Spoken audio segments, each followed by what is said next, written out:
Hello welcome back દ્વિઘાત સમીકરણ ચેપ્ટરમાં તમારું સ્વાગત છે। આપણે દ્વિઘાત સમીકરણનો જે ચેપ્ટર જે ચાલી રહ્યું છે એની અંદર આપણે બીજુંનું સ્થાનના થિયરી ચાલી રહી છે, બરોબર છે। અત્યાર સુધી આપણે જે કેસ ભણ્યા એમાં પહેલો કેસ કયો હતો? પહેલો કેસ એવો હતો કોઈ પણ એક અચળાંક કે છે એ દ્વિઘાત સમીકરણના બંને બીજો કરતા નાનો છે। બીજો જે આપણો કેસ હતો એમાં એવું શું હતું તો કે એક અચળાંક જે છે એ અચળાંક બંને બીજોની વચ્ચે છે। અને ત્રીજો જે કેસ આપણે ભણ્યા કે બે અચળાંકો છે એમાંથી ફક્ત એક જ અચળાંક જે છે એ બે બીજોની વચ્ચે છે અને બીજો અચળાંક જે છે બે બીજોની બહાર છે। આ આપણે ત્રણ કેસ આપણે અહીંયા આગળ ભણેલા હતા, બરોબર છે। હવે ચોથો કેસ આપણે અહીંયા આગળ જોવા જઈ રહ્યા છીએ। બહુ સરસ મજાનો છે, ટોટલ 5 કેસ છે, ત્રણ કેસ તો આપણા પતી ગયા છે। હવે ચોથો કેસ જે છે એમાં એવું કહે છે કે જે બંને અચળાંકો જે છે એ બંને અચળાંકો બે અચળાંક ધારો કે બે અચળાંક છે k અને m અને આ બંને અચળાંકો બંને બીજોની વચ્ચે છે। આ બંને અચળાંકો બંને બીજોની વચ્ચે છે, આ એવું કહેવા માંગે છે, બરોબર છે। હવે આનો મતલબ શું થયો? તો આનો મતલબ એવું થયો કહેવાય કે ધારો કે અહીંયા બે આકૃતિ હું ડ્રો કરું છું। એક દ્વિઘાત સમીકરણનો આલેખ ડ્રો કરું છું જેમાં a greater than 0 છે અને બીજો એક દ્વિઘાત સમીકરણનો આલેખ ડ્રો કરું છું જેમાં a less than 0 છે, રાઈટ? ક્લિયર થઈ ગયું? ઓકે। આ એક પ્રાણી છે, આ બીજું પ્રાણી છે। આ જે પ્રાણી છે એના બે બીજ લઈ લઉં છું, આલ્ફા અને બીટા। આ જે પ્રાણી છે એના બે બીજ લઈ લઉં છું, ગામા અને ડેલ્ટા। તો મેં શું કીધું છે કે અને એમ કોઈ બે અચળાંકો જે છે બે અચળાંકો બંને બીજોની વચ્ચે છે। બંને બીજોની વચ્ચે હોય એટલે ધારો કે m, આ બંને બીજોની વચ્ચે છે k અને m, બરોબર? તો બંને અચળાંકો બંને બીજોની વચ્ચે હોય એના માટેની શરત મારે કઈ લેવાની? તો હવે મેં પહેલા કીધું છે કે જ્યારે કોઈ પ્રાણી એટલે કે અચળાંક બે બીજોની વચ્ચે હોય તો d નું મૂલ્ય ચેક કરવાની જરૂર છે નહીં, ઓટોમેટિકલી નક્કી જ થઈ ગયું કે d નું મૂલ્ય ગ્રેટર ધેન 0 છે, તો જ બે ભિન્ન બીજો હોય જેની વચ્ચે આપણે અચળાંક લઈ શકીએ। બીજી વસ્તુ, હવે ધારો કે આ જે દ્વિઘાત પદાવલી છે એને કહી દઈએ આપણે ax² bx c। આ જે દ્વિઘાત પદાવલી છે એને પણ આપણે કહી દઈએ ax² bx c। હવે આની અંદર જો k નું મૂલ્ય મૂકીએ તો ધારો કે આને કહી દઈએ f of x અને આને કહી દઈએ g of x, બરોબર છે। હવે અહીંયા x ની જગ્યાએ k મૂકો તો જવાબ શું આવશે? તો કે ભાઈ x ની જગ્યાએ k મૂકવાથી જવાબ આવશે less than 0। જો k મૂકવાથી શું થાય છે? k મૂકવાથી એનો xm k મૂકવાથી ym નેગેટિવ બને છે, રાઈટ? એનો મતલબ એમ થયો કે f of k less than 0 થશે। x ની જગ્યાએ m મૂકો તો x ની જગ્યાએ m મૂકવાથી પણ શું નેગેટિવ જ બને છે, એટલે કે f of m પણ નેગેટિવ બનશે, તો f of m પણ less than 0 થશે। હવે અહીંયા આગળ જો તો અહીંયા આગળ g of k શું થશે? g of k મૂકો તો k ની સાપેક્ષે ym શું આવે છે? ym પોઝિટિવ આવે છે, એટલે કે g of k greater than 0 થશે, બરોબર છે। હવે મને એમ કહો કે g of m શું થશે? g of m એ પણ greater than 0 થશે, એ પણ greater than 0 થશે, રાઈટ? હવે આ બંનેની મારે કમ્બાઈન શરત લખવી છે કે ભાઈ a greater than 0 હોય કે a less than 0 હોય, બંનેની મારે કમ્બાઈન શરત શું થાય ભાઈઓ મારે એ જોવું છે।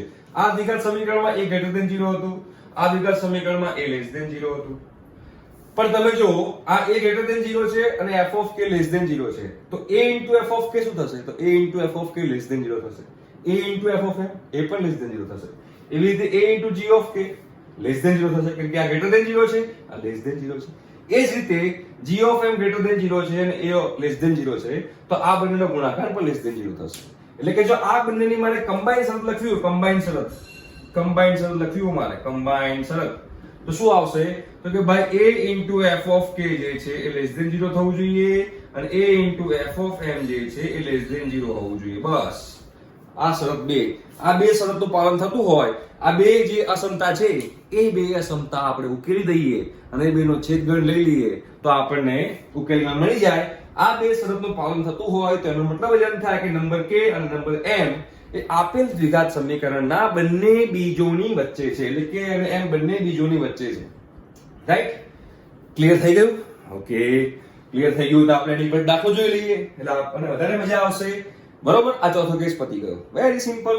a into f of k less than 0 હોવું જોઈએ, a into f of m less than 0 હોવું જોઈએ। ઓકે, ચલો તો એના આધાર ઉપર આપણે દાખલો જોઈએ તો તમને વધારે ક્લિયર થશે કે ભાઈ એક દ્વિઘાત સમીકરણ છે, જે દ્વિઘાત સમીકરણ લખું છું અહીંયા ઘણું કે k - 5 into x square minus 2kx plus k minus 4 plus k minus 4 આ એક પદાવલી છે, આ એક દ્વિઘાત પદાવલી છે, બરાબર છે. એમાં શું કીધું છે? એક બીજ બે કરતા મોટું છે, એક બીજ બે કરતા મોટું છે અને બીજું બીજ એક કરતા નાનું છે, એક કરતા નાનું છે. જો આવું હોય તો આ જે દ્વિઘાત પદાવલી છે એમાં k નો ઉકેલ ગણ શોધો, રાઈટ. હવે જો આ ઘણું બધું વસ્તુ આપણને કહી જાય છે કે એક બીજ જે છે એ એક બીજ બે કરતા મોટું છે, બીજું બીજ જે છે એ એક કરતા નાનું છે. એનો મતલબ કે ધારો કે હું દ્વિઘાત પદાવલીનો આલેખ ડ્રો કરું, આ દ્વિઘાત પદાવલીનો આલેખ ડ્રો કર્યો, આ આલ્ફા અને બીટા, તો એક બીજ જે છે બે કરતા મોટું છે, મતલબ બે મારે અહીંયા કંઈક રાખવું પડે, અને બીજું બીજ છે એક કરતા નાનું છે એટલે મારે એક અહીંયા રાખવું પડે, તો જ આવું થાય. જો આ આલ્ફા છે એક કરતા નાનું છે અને બીટા છે બે કરતા મોટું છે, આનો મતલબ શું થયો? આનો મતલબ એવો થયો કે 1 અને 2 બંને બીજોની વચ્ચે છે. દર વખતે એવું લખેલું ના હોય કે 1 અને 2 બંને બીજોની વચ્ચે છે. આ ઇનડાયરેક્ટલી આમ કાન પકડ્યો કે ભાઈ એક બીજ બે કરતા મોટું છે તો બે અહીંયા હોય તો બીટા એનાથી મોટો, અને બીજું બીજ એક કરતા નાનું છે એટલે આલ્ફા જે છે એક કરતા નાનું છે એટલે મારે એક પણ આમ લેવું પડશે.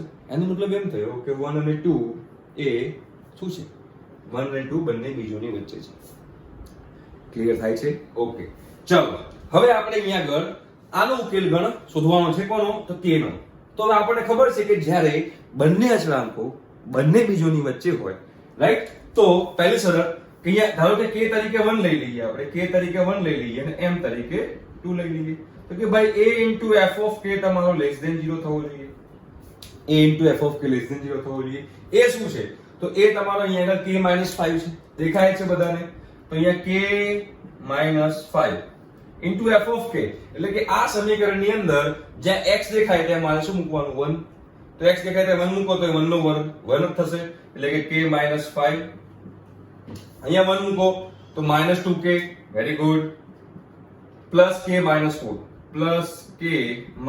4 લેસ ધેન 0 થવું જોઈએ. ચલો આપણું સાદુરૂપ તો કે ભાઈ જો k minus 5, હવે અહીંયા આગળ જોવા જઈએ તો કે k plus k 2k, k plus k 2k minus 2k cancel, -5 -4 -9 less than 0.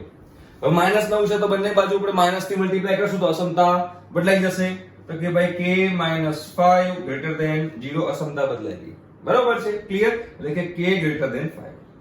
આ પહેલો આપણે શરત આવી k greater than 5. Okay, clear? આ k ગ્રેટર ધેન 5. ચલો હવે a f of m જે છે a f of m એ પણ લેસ ધેન 0 થવું જોઈએ. બે શરત હતી ને, a f of k લે કન્ડિશન નંબર 1 અને કન્ડિશન નંબર 2, આ બંનેનું સમાધાન કરવું પડે તો કહી શકાય કે આ બે અચળાંકો બે બીજોની વચ્ચે છે. સીધી વસ્તુ છે. તો a f of m less than 0. હવે એ તો પાછો આપણો k minus 5 છે, a એટલે કે x સ્ક્વેર નો સહગુણક, તો આપણે દેખાય જ છે અહીંયા આગળ કે જે a જે છે એ k minus 5 છે, તો અહીંયા k minus 5 લખી નાખ્યું મેં into f of m, એટલે આ પદાવલીમાં જ્યાં x દેખાય ત્યાં 2 મૂકી દો કેમ કે આપણો m 2 છે, તો f of m 2 નો વર્ગ 4 એટલે કે k minus 5 into 4, અહીંયા 2 મૂકો, 2 દુ 4 તો -4k plus k minus 4 less than 0 થવું જોઈએ. ચલો સરસ. તો કે ભાઈ જો k minus 5 બીજા કૌંસમાં આવે 4k minus 20 minus 4k plus k minus 4 less than 0. ચલો 4k cut, minus 20 minus 4 minus 24 એટલે કે k minus 24 એટલે કે k minus 5 k minus 24 less than 0. સંખ્યા રેખા પર મૂકી દઈએ. ચલો સંખ્યા રેખા પર મૂકીએ તો અહીંયા આગળ 5, અહીંયા આગળ 24 પ્લસ માઈનસ પ્લસ એટલે કે 5 થી 24 તમારો જવાબ. રાઈટ? આ કન્ડિશન નંબર 1, આ કન્ડિશન નંબર 2. તો હવે આ બેનો આપણે શું કરવાનું? તો આ બેનો આપણે છેદ લેવાનો. છેદ લેવો હોય તો પાછું સંખ્યા રેખા પર ડ્રો કરી દઈએ. તો સંખ્યા રેખા પર ડ્રો કરીએ તો પહેલા 5 અને અહીંયા આવશે 24. આ 5 વાળું શું કહે છે અહીંયા આગળ કે 5 થી મોટું હોવું જોઈએ, એટલે કે મારે 5 ને લેવાનો નથી, તો 5 થી મોટું. આ શું કહે છે? 5 અને 24 ની વચ્ચે. તો 5 અને 24 ની વચ્ચે બોલો બંનેનો છેદ શું થાય? બંનેનો કોમન પાર્ટ શું છે? તો બંનેનો કોમન પાર્ટ આટલેથી લઈને આટલા સુધી છે. તો શું થશે જવાબ 5 થી 24 આ ફાઇનલ જવાબ આવે રાઈટ એટલે કે k નું મૂલ્ય 5 થી 24 ની વચ્ચે હોય તો જે નંબર 1 અને નંબર 2 છે એ આપણા આપેલ દ્વિઘાત સમીકરણના બંને બીજોની વચ્ચે હોય આ મેં દાખલો ગણ્યો જે તમને કેસ કરાયો એ કેસ ની ઉપર મેં તમને દાખલો ગણીને બતાવ્યો ઠીક છે ઓકે જોઈ લો એકવાર એક્ઝામ્પલ તો તમને ખબર પડી જાય ઓકે ચાલો હવે લાસ્ટ કેસ લઈ લઈએ તો લાસ્ટ કેસ શું હતો ભાઈઓ તો લાસ્ટ કેસ કંઈક એવું કહે છે કે એક અચળાંક જે છે સૌથી બે બીજમાંથી જે નાનો બીજ હોય એના કરતા નાનો હોય અને જે બીજો અચળાંક જે છે એ બંને બીજોમાંથી જે મોટું બીજ હોય એના કરતા મોટો હોય ખબર પડી શું કહું છું એટલે કે હું એમ કહું કે બે અચળાંક છે બે અચળાંકો છે k અને m હવે અહીંયા આગળ હું દ્વિઘાત સમીકરણનો આલેખ ડ્રો કર્યો અહીંયા પણ મેં દ્વિઘાત સમીકરણનો આલેખ ડ્રો કર્યો હવે આપણે આલેખ પરથી ખબર પડી જાય શું ખબર પડે કે આનો ભાઈ a greater than 0 છે આ દ્વિઘાત પદાવલીનો a less than 0 છે આ આલ્ફા બીટા ના બે બીજ કહી દીધા આ પાર્ટીના મેં ગામા ડેલ્ટા ના બીજ કહી દીધા હવે આ બે અચળાંક જે છે એમાંથી ધારો કે આલ્ફા અને બીટા માંથી નાનું કોણ તો આલ્ફા થી પણ નાનો છે અચળાંક k અને આલ્ફા બીટા માં મોટું કોણ તો કે બીટા થી કોઈ અચળાંક મોટો છે m એટલે કે k અને m ની વચ્ચે બે બીજો આવી ગયા બે અચળાંકોની વચ્ચે બે બીજો આવી જવા જોઈએ બે અચળાંકોની વચ્ચે બે બીજો આવી ગયા એવી રીતે અહીંયા પણ હું k મૂકી દઉં અહીંયા પણ એ મૂકી દઉં બરોબર તો બે અચળાંકોની વચ્ચે બે બીજો હોય એની શરત શું તો જોઈ લઈએ ચલો એ પણ જોઈ લઈએ ઓકે હવે મને એમ કહો આમાં મારે d નું મૂલ્ય ચેક કરવું પડશે કેમ કે અહીંયા બે બીજોની વચ્ચે કોઈ અચળાંક નથી તો જ્યારે બે બીજોની વચ્ચે કોઈ અચળાંક ના હોય તો એનો મતલબ જ એમ થયો કે મારે d ની શરત લાગુ પાડવી પડશે એટલે કે પહેલી જે શરત હશે પહેલી શરત એ શું હશે ભાઈ પહેલી શરત તો કે ભાઈ d greater than equal to 0 હોવું જોઈએ તો એ પણ આમાં પણ લગાવવું પડશે તો આની બાદ પહેલી શરત શું થશે d greater than equal to 0 ચાલો બીજી શરત જો f of k શું થાય f of k greater than 0 થાય f of m પણ greater than 0 થાય એટલે કે f of k greater than 0 હોવું જોઈએ f of m greater than 0 હોવું જોઈએ જો f of k greater than 0 થાય ને કે k ના અહીંયા k ના સાપેક્ષે y m તમારો ધન આવશે m ના સાપેક્ષે y m ધન આવશે અહીંયા જો f of k નેગેટિવ થશે એટલે આમાં જોવા જઈએ તો f of k less than 0 થશે અને f of m less than 0 થશે બરોબર હવે અહીંયા યામ કયા હતા એ તો આપણે જોયેલા જ છે શું હતા તો કે -b/2a, 0 અહીંયા પણ આપણને ખબર છે યામ શું હોય તો કે -b/2a, 0 આ બિંદુ આવે તેનો મતલબ એમ થયો કે જે k જે છે કે એ -b/2a કરતા નાનો હોવો જોઈએ અને m જે છે એ -b/2a કરતા મોટો હોવો જોઈએ એનો મતલબ એમ થયો કે k should be less than -b/2a and m -b/2a કરતા મોટો હોવો જોઈએ સેમ આના માટે પણ લાગુ પડશે ને કે ભાઈ k જે છે અહીંયા લખી દઉં k જે છે એ less than -b/2a હોવો જોઈએ અને 5 માં શું કહીશું કે m જે છે એ -b/2a કરતા મોટો હોવો જોઈએ બસ આ પાંચ શરતનું જો પાલન થાય તો એનો મતલબ એમ થાય કે બંને બીજો જે છે આલ્ફા અને બીટા એ k અને m ની વચ્ચે છે હતી હવે બંનેની મારે કમ્બાઈન લખવી છે જો બંનેની કમ્બાઈન લખીએ આપણે હો ખબર પડી જશે હા d greater than equal to 0 d greater than equal to 0 બંને માટે સેમ જ છે k -b/2a કરતા નાનો k -b/2a કરતા નાનો સેમ જ છે m -b/2a કરતા મોટો m -b/2a કરતા મોટો એ પણ સેમ જ છે અહીંયા f of k greater than 0 છે અહીંયા f of k less than 0 છે પણ f of k into a કરું અહીંયા જોડે a રાખું તો a પણ greater than 0 છે તો બંનેનો ગુણાકાર greater than 0 રહેશે અહીંયા પણ a રાખું તો a તો greater than 0 છે અને f of m પણ greater than 0 હતો તો બંનેનો ગુણાકાર પણ greater than 0 રહેશે અહીંયા a less than 0 છે આ less than 0 અને આ less than 0 તો બંનેનો ગુણાકાર greater than 0 તો અહીંયા પણ જો હું a into f of k લખું તો એ મારું greater than 0 થઈ જાય એ જ રીતે અહીંયા આગળ હું a into f of m લખું તો એ પણ greater than 0 થઈ જાય તો જો આ બધાની કોમન શરત થઈ ગઈ રાઈટ ક્લિયર એટલે હવે દ્વિઘાત પદાવલીમાં a greater than 0 હોય કે a less than 0 હોય આની મારે કમ્બાઈન શરત લખવી હોય તો કમ્બાઈન શરત એક આવી થશે કે પહેલી શરત શું થશે તો કે ભાઈ d greater than equal to 0 બીજી શરત શું થશે તો કે a into f of k જે છે greater than 0 હોવું જોઈએ ત્રીજી શરત a into f of m જે છે એ greater than 0 હોવું જોઈએ ચોથી શરત કે k છે -b/2a કરતા નાનો હોવો જોઈએ અને પાંચમી શરત m જે છે એ -b/2a કરતા નાનો હોવો જોઈએ. પછી આ પાંચ શરતનું પાલન થાય તો એનો મતલબ એમ થાય કે બે બીજની જે છે આલ્ફા અને બીટા એ k અને m ની વચ્ચે છે. આ પાંચ શરતો હતી. આલેખ પરથી તમને ખબર પડી જવી જોઈએ. આલેખ આવડશે ને તો બધું જ આવડશે. જો આલેખ નહીં આવડે ને તો daopaani.com થઈ જશે. ક્લિયર થાય છે કે નથી થતું? ઓકે, તો આના રિલેટેડ બી આપણે દાખલો જોઈ લઈએ. બરોબર છે, તો વધારે ક્લિયર થશે. ઓકે, દાખલો આપણે જોઈ લઈએ. ચલો હવે હું પૂછી નાખું છું. ઓકે, અને બધી શરતો પછી એકવાર હું બોર્ડ ઉપર લખી નાખીશ. બધી શરતો હું એકવાર બોર્ડ ઉપર લખી નાખીશ એટલે તમારે એ પોઝ કરીને એકવાર વિડિયો જોઈ લેવો એટલે તમને ખબર પડે કે ભાઈઓ જે સરસ મજાનું આપણે ગીતાનો જે અધ્યાય ભણ્યા એ અધ્યાય કેવો સરસ છે. હવે દ્વિઘાત પદાવલી છે કે ભાઈ x² plus 2 into k minus 3 into x plus 9 જે પદાવલી છે આ પદાવલીના બંને બીજો જે છે એ -6 અને 1 ની વચ્ચે છે. તો k નો ઉકેલ ગણ શોધો. k નો ઉકેલ ગણ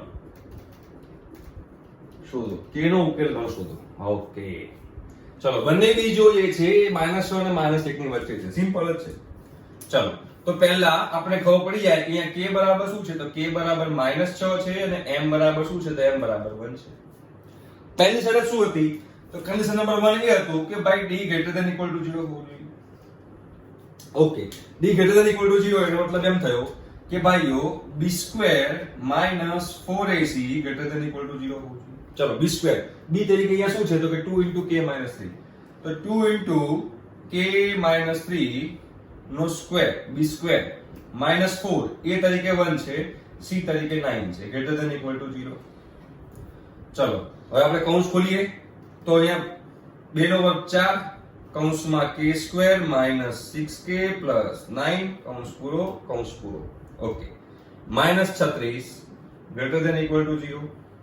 ચલો ઓકે, હવે આગળ વધીએ આપણે અહીંયા આગળ. તો 4 ની અંદર ગુણી દઈએ તો કે ભાઈ 4k² - 24k + 36 અને -36 તો છે જ, > 0. આ બંને કેન્સલ.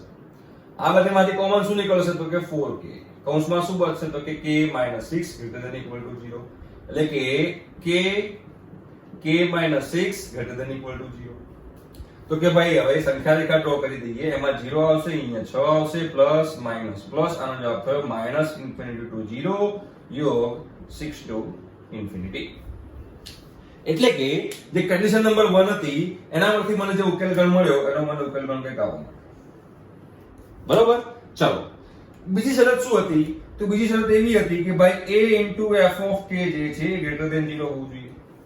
મતલબ a તરીકે તો 1 જ છે. બરોબર, f of k એટલે આમાં જે x દેખાય તે x ની જગ્યાએ -6 મૂકી દઈએ અને a > 0 હોવું જોઈએ. મતલબ કે -6 નો વર્ગ પ્લસ 2 * k - 3 * -6 પ્લસ 9 > 0 હોવું જોઈએ. ચલો સાદુરૂપ આપીએ તો કે 36 પ્લસ -6 છે તો -6 દુ -12 તો -12k -12 ગુણ્યા -3 તો કે +36 પ્લસ 9 > 0 હોવું જોઈએ. 36 ને 36 72 72 + 9 81 તો કે 81 - 12k > 0 હોવું જોઈએ.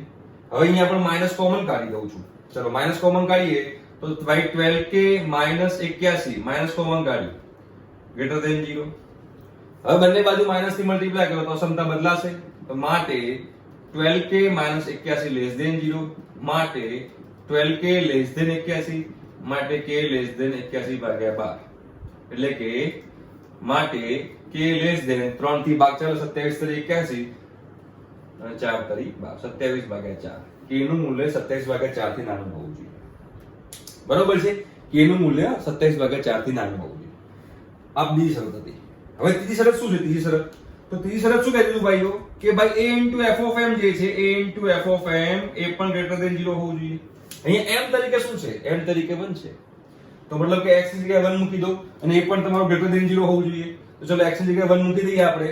અહીંયા શું થશે? તો કે 1 પ્લસ 1 મૂકશું તો એનું જ રહેશે 2 into k minus 3 plus 9 greater than 0.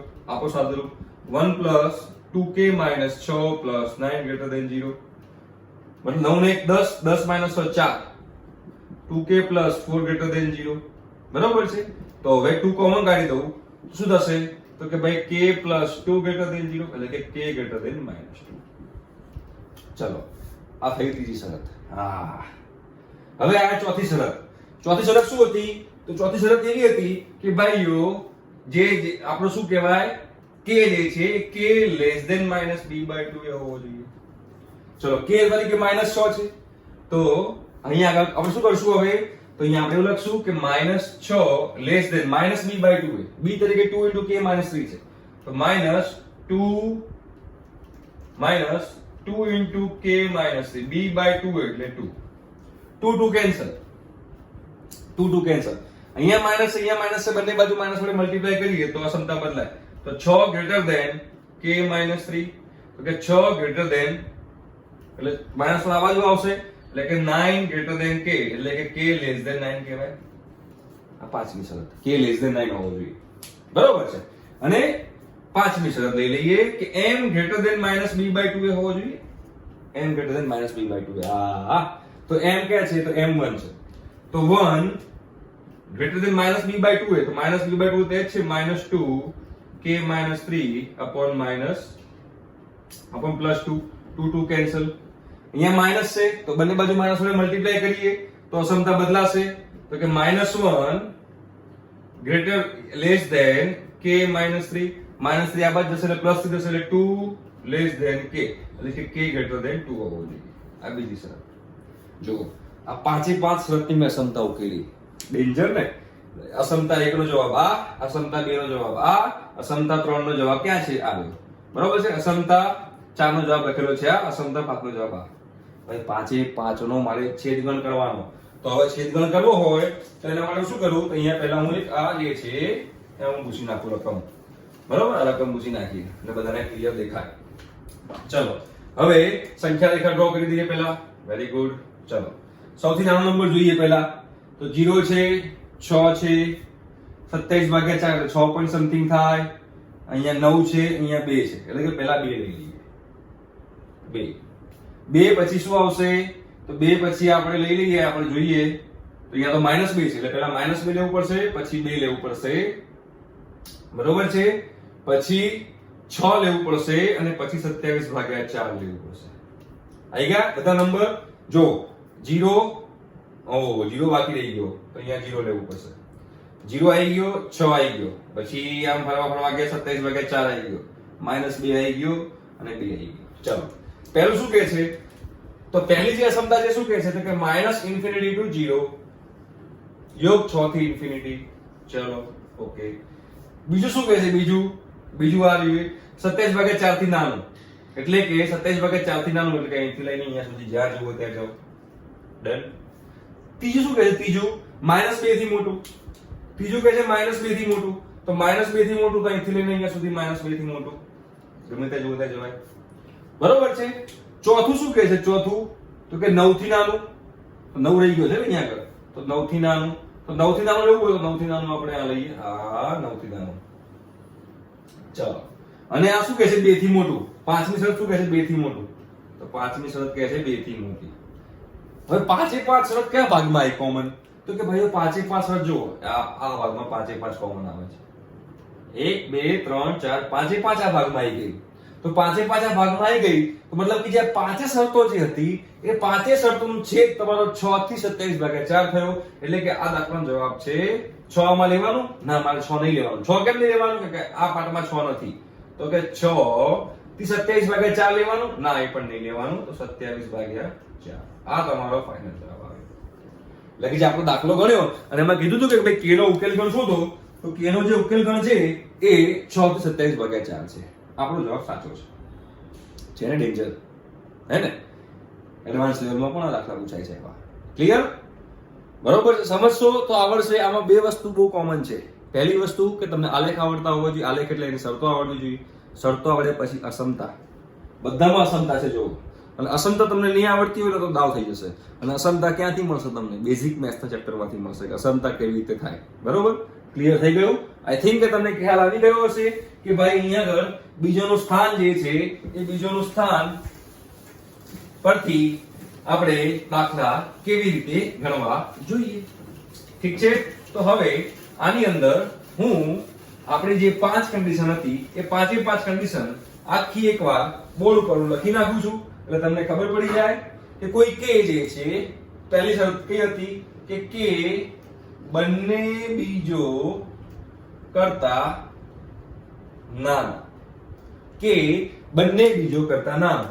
તો એની શરત કઈ હતી? તો એની શરત પહેલી કે ભાઈ b greater than equal to 0 હોવું જોઈએ. બીજી શરત શું હતી? તો બીજી શરત એ હતી કે k જે છે એ -b/2a કરતા નાનો હોવો જોઈએ. અને ત્રીજી શરત એ હતી કે ભાઈઓ a f of k greater than 0 હોવું જોઈએ. બરોબર?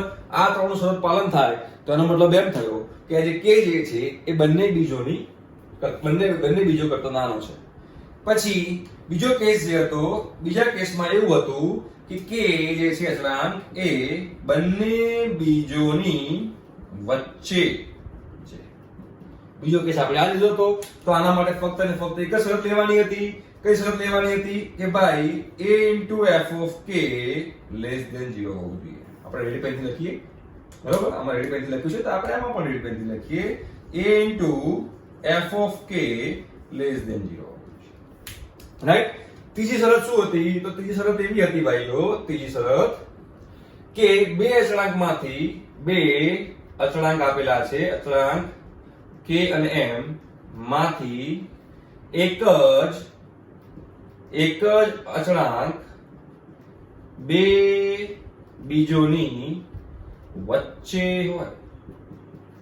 બે બીજોની વચ્ચે હોય. રાઈટ? તો એની શરત શું હતી? એની શરત એક જ હતી આમાં બી કે f of k into f of m less than 0 થવું જોઈએ. જો આ શરતનું પાલન થાય તો એનો મતલબ એમ થતો હતો કે બે અચળાંક k અને m માંથી કોઈ એક અચળાંક બંને બીજોની વચ્ચે છે અને બીજો અચળાંક જે છે બંને બીજોની બહાર છે. ચોથું એવું કીધેલું હતું ભાઈઓ કે બંને અચળાંક k અને m જે છે એ બંને બીજોની વચ્ચે છે. બંને બીજોની વચ્ચે છે. હવે બંને બીજોની વચ્ચે હોય તો આના માટે પણ એક જ શરત હતી. એ શરત શું હતી? તો કે ભાઈ a f of k less than 0 અને બીજી શરત શું હતી? તો કે a f of m પણ less than 0. a f of k less than 0 અને a f of m એ પણ less than 0. જો આ બે શરતનું પાલન થતું હોય તો એમ કહેવાય કે બંને અચળાંક k m જે છે એ બંને બીજોની વચ્ચે છે.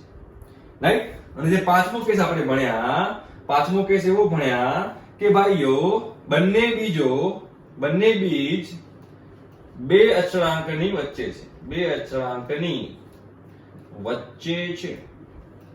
તો આના માટે પાછી પહેલી શરત શું હતી? તો કે પહેલી શરત b greater than equal to 0 હોવું જોઈએ. બીજી શરત કે a f of k જે છે greater than 0 હોવું જોઈએ. ત્રીજી શરત કે a f of m જે છે એ પણ greater than 0 હોવું જોઈએ.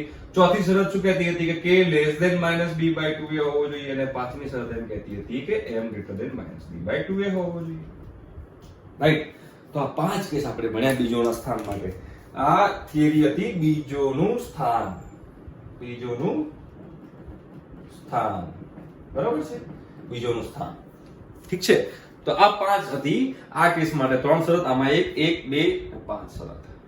આઈ થિંક કે તમને હવે ક્લિયર થયું હશે કે બીજોનું સ્થાન રિલેટેડ કોઈ દાખલો આવે તો કેવી રીતે ગણવો. બરાબર છે? તો હવે ખૂબ જ બે નાના ટોપિક બાકી રહ્યા છે દ્વિઘાત સમીકરણના. એ ટોપિક પતી જશે પછી આપણે એમાં એક્ઝામ્પલ પણ લઈશું. ઠીક છે? તો આપણે અહીંયા લેક્ચર આટલું રાખીએ છીએ.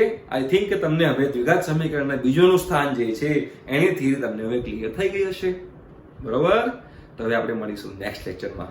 ત્યાં સુધી આ દ્વિઘાત સમીકરણના બીજોનું સ્થાન જે છે એના ઉપર ફોકસ કરો, સમજવાનો ટ્રાય કરો. મેં જે એક્ઝામ્પલ કરાયા એક્ઝામ્પલ કરો ફરીથી એકવાર, તમને ક્લિયર થશે. અને એના માટે અક્ષમતામાં તમારે સ્ટ્રોંગ રહેવું જરૂરી છે. એટલે પ્લીઝ મારું બેઝિક મેથ્સનું જે ચેપ્ટર જે છે ફરીથી એકવાર જોઈ લેજો. મેં બેઝિક મેથ્સ જ્યારે ચાલુ કર્યું ત્યારે મેં તમને કીધું હતું કે જો બેઝિક મેથ્સ તમે ધ્યાનથી નહીં ભણો તો બીજા બધા ચેપ્ટરમાં લોચા પડશે.